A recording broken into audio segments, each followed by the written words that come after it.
La arqueología confirma o contradice las biografías de Jesús. Las confirma. Las personas que conocen los hechos conocen que el Nuevo Testamento debe aceptarse como un libro de consulta notablemente preciso. La arqueología se dedica a estudiar cambios sociales al examinar materiales dispersos en la geografía y conservados en el tiempo. La arqueología no puede refutar ni probar una verdad espiritual ni una religión, pero sí nos puede demostrar que la historia y la geografía descritas en los textos antiguos son precisos. En el tema de Jesús, por ejemplo, la arqueología ha demostrado que el historiador Josefo fue preciso en sus descripciones, así como Juan, Marcos y Mateo, cuando señalaron los lugares donde se llevaron a cabo algunos eventos clave de la vida de Jesús. Pero también la arqueología nos ha ayudado a comprobar que Lucas es un historiador confiable y uno de los historiadores más grandes de todos los tiempos, registrando datos correctos con veracidad y precisión. Entonces vamos al detalle. La arqueología nos ayuda a estudiar cambios que se producen en las sociedades al examinar restos de artefactos, arquitectura, monedas, arte, monumentos y otro tipo de restos para conocer mejor las culturas antiguas. Mediante la arqueología no puedes probar que una religión es verdadera o que las palabras de Jesús fueron verdaderas, porque las verdades espirituales no se pueden probar o refutar mediante descubrimientos arqueológicos. Si excavamos en Israel, nos vamos a encontrar lugares antiguos compatibles con las ubicaciones señaladas en las escrituras, demostrando que la historia y la geografía de los escritos son precisos. Vamos a ver un ejemplo, aunque Flavio Josefo no es un historiador del Nuevo Testamento, pero nos ayuda a ilustrar. Aquí Flavio Josefo describe las acciones de Herodes el Grande para desarrollar una ciudad que hoy se conoce como Cesarea Marítima.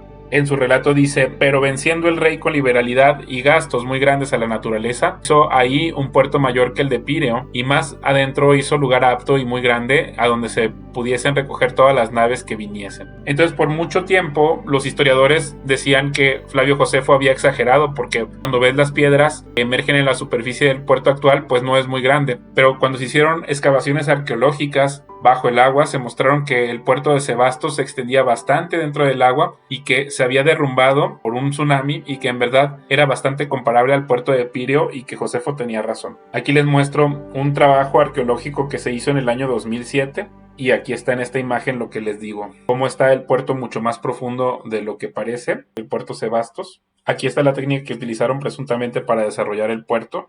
Y aquí se ven algunas imágenes de la excavación que muestran hasta dónde se hicieron los trabajos para ampliar este puerto.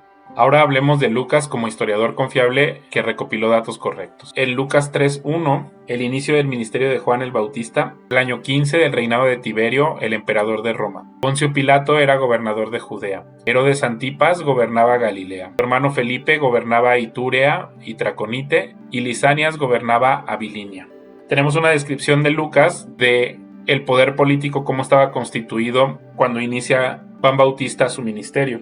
Y muchos eruditos señalaban que Lucas no sabía lo que decía, pues Lisanias no era tetrarca, sino un gobernador de Calcis que vivió 50 años después, y por tanto eso hacía que Lucas no fuera confiable. Sin embargo, gracias a la arqueología se encontró una inscripción de tiempos de Tiberio, donde se nombra a Lisanias como tetrarca en Avilá, cerca de Damasco, tal como lo describe Lucas. Entonces aquí está un reporte de Rafael Savignac en francés. Aquí está texto completo de la inscripción de Ávila relativa a Lisanias.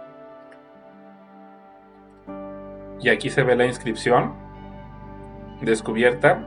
Todo el texto está. Y aquí está en donde se encontró la inscripción. Y aquí está firmado por Rafael Savignac, de una excavación de 1912. Otro ejemplo de la precisión de Lucas. Aquí está Hechos 17:6-8. Como no los encontraron ahí, en su lugar sacaron arrastrando a Jasón y a algunos de los otros creyentes y los llevaron al consejo de la ciudad. Pablo y Silas han causado problemas por todo el mundo, gritaban, y ahora están aquí perturbando también nuestra ciudad. Entonces, aquí en donde dice que el consejo de la ciudad, el escrito de Lucas habla de politarcas, o aquí está la palabra griega que usa Lucas, y se pensaba que Lucas estaba equivocado porque este término no se encontraba en los documentos romanos antiguos. Gracias a la arqueología, aquí está, por ejemplo, el Museo Británico, una pieza, y es un bloque de mármol de una entrada romana en Tesalónica, con una inscripción que enlista algunos oficiales, 6 politarcas, que son el consejo de los que mandan en la ciudad, y de un tesorero. Entonces aquí está la inscripción que nos ayuda a determinar que Lucas tenía la razón. Y además se encontraron alrededor de 35 inscripciones que mencionan politarcas del mismo periodo al que Lucas hace referencia. Una de las razones por las que se dice que Lucas fue uno de los historiadores más grandes que haya vivido es que en el libro de los Hechos, Lucas menciona 32 países, 54 ciudades y 9 islas del Mediterráneo, y también enumera 95 personas por su nombre, 62 de las cuales no se nombran en ninguna otra parte del Nuevo Testamento. Además, Lucas registra referencias a Augusto, Tiberio, Claudio, Quirino, Herodes, Félix y Festo, y en ninguna de estas citas comete un error. Los descubrimientos de la arqueología le han dado la razón a Lucas en todos los casos. Los últimos capítulos de los Hechos han proporcionado más información sobre los detalles de la antigua navegación marítima que cualquier otro documento de la antigüedad. Entonces nos preguntamos, si Lucas fue tan preciso y esmerado en su recuento histórico, ¿por qué debería ser impreciso o crédulo al contar asuntos más importantes para él y para sus lectores? Ahora vamos a ver de otro evangelista, Juan, el estanque de Betesda, donde Jesús sanó a un hombre cojo. Después Jesús regresó a Jerusalén para la celebración de uno de los días sagrados de los judíos. Dentro de la ciudad, cerca de la Puerta de las Ovejas, se encontraba el estanque de Betesda, que tenía 5 pórticos cubiertos. Una multitud de enfermos, ciegos, cojos, paralíticos estaban tendidos en los pórticos. Uno de ellos era un hombre que hacía 38 años que estaba enfermo. Cuando Jesús lo vio y supo que hacía tanto que padecía la enfermedad, le preguntó: ¿te gustaría recuperar tu salud? Como acabamos de ver, Juan describe que el estanque de Betesda tenía 5 pórticos cubiertos en el verso 2. Hasta el siglo XIX se decía que Juan estaba siendo impreciso porque no se encontraba tal lugar, pero este se encontró 13 metros bajo tierra. Aquí se ve el estanque de Betesda y aquí podemos ver 1, 2, 3 y del lado de posterior probablemente las otras 2, pero se han encontrado las 5 pórticos. Esa es una reconstrucción, pero aquí se ve los hallazgos arqueológicos de dónde estaba este estanque con mucha precisión y en dónde estaba respecto a los lugares arqueológicos. Para esto sirve la arqueología. Entonces Juan era preciso en su relato. También tenemos, por ejemplo, el estanque de Siloé, donde Jesús sanó a un ciego de nacimiento. Pero mientras estoy aquí en el mundo, yo soy la luz del mundo. Luego escupió en el suelo, hizo lodo con saliva y lo untó en los ojos del ciego. Le dijo: ve a lavarte en el estanque de Siloé. Siloé significa enviado. Entonces el hombre fue, se lavó y regresó viendo. El hombre al que llaman Jesús hizo lodo, me lo untó en los ojos y me dijo: ve al estanque de Siloé y lávate. Entonces fui y me lavé y ahora puedo ver. Entonces aquí hay una excavación arqueológica que nos muestra en dónde está este estanque de Siloé. Este es el estanque de Siloé, descubierto, y aquí hay unas imágenes de cómo se vería.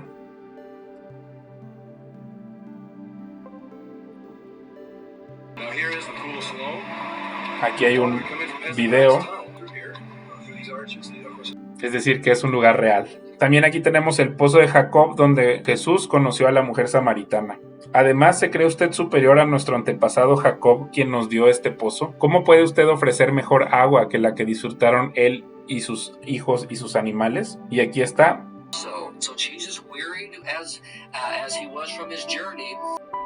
Y aquí está cómo se ve el pozo.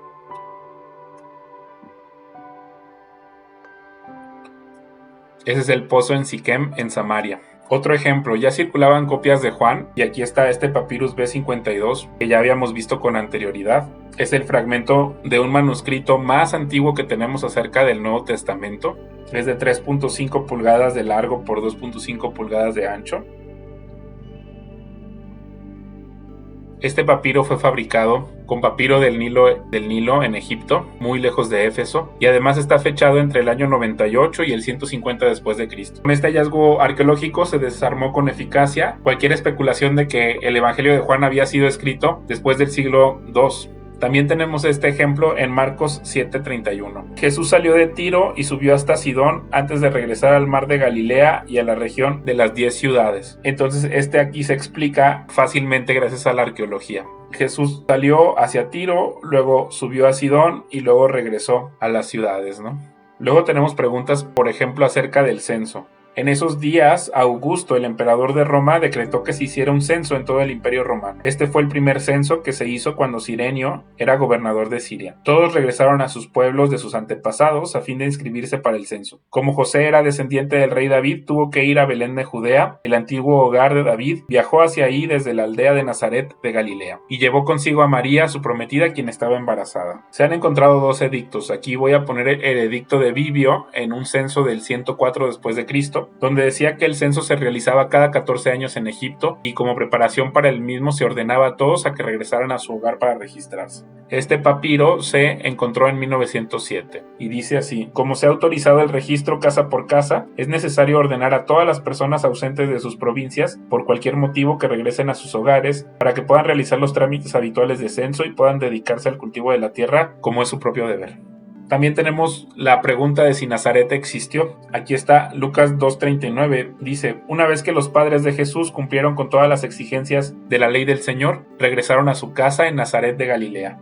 La razón por la que Nazaret no se menciona en fuentes antiguas es por falta de protagonismo. Es en realidad una pequeña aldea agrícola con una población de entre 400 y 500 personas en los tiempos de Jesús. Aquí hay un artículo de Ken Dark que hizo arqueología mostrando cómo era Nazaret cuando Jesús vivió, y se encontró lo que es posiblemente la casa de Jesús en Nazaret. La conclusión que han tenido los arqueólogos es que Nazaret debió haber existido en los tiempos de Jesús, pero no hay duda de que debió ser un lugar pequeño e insignificante, lo cual corrobora con el texto que tenemos en Juan 1:46. Nazaret, exclamó Natanael, ¿acaso puede salir algo bueno de Nazaret? Ven y compruébalo tú mismo, le respondió Felipe. Luego también se ha cuestionado acerca de la matanza de Belén. Herodes el Grande, rey de Judea, al sentirse amenazado por el nacimiento de un niño que temía que le quitara el trono, envió tropas a asesinar a todos los niños menores de 2 años de Belén. Cuando Herodes se dio cuenta de que los sabios se habían burlado de él, se puso furioso. Entonces, basado en lo que dijeron los sabios sobre la primera aparición de la estrella, Herodes envió soldados para matar a todos los niños que vivieran en Belén y en sus alrededores y que tuvieran 2 años o menos. Esta acción brutal cumplió lo que Dios había anunciado por medio del profeta Jeremías. En Ramá se oyó una voz, llanto y gran lamento. Raquel llora por sus hijos, se niega a que la consuelen porque están muertos. Probablemente Belén no fuese más grande que Nazaret, por tanto un pueblo de 500 o 600 habitantes tendría una docena de nenes de esta edad. Sin medios electrónicos, la noticia en un pequeño pueblo montañoso tarda muchos años en correrse y los historiadores tendrían otros acontecimientos que reportar. Además, Herodes el Grande ejecutó a muchas personas, incluyendo a miembros de su familia, por tanto la ejecución de una docena de niños no llamaría la atención del mundo romano.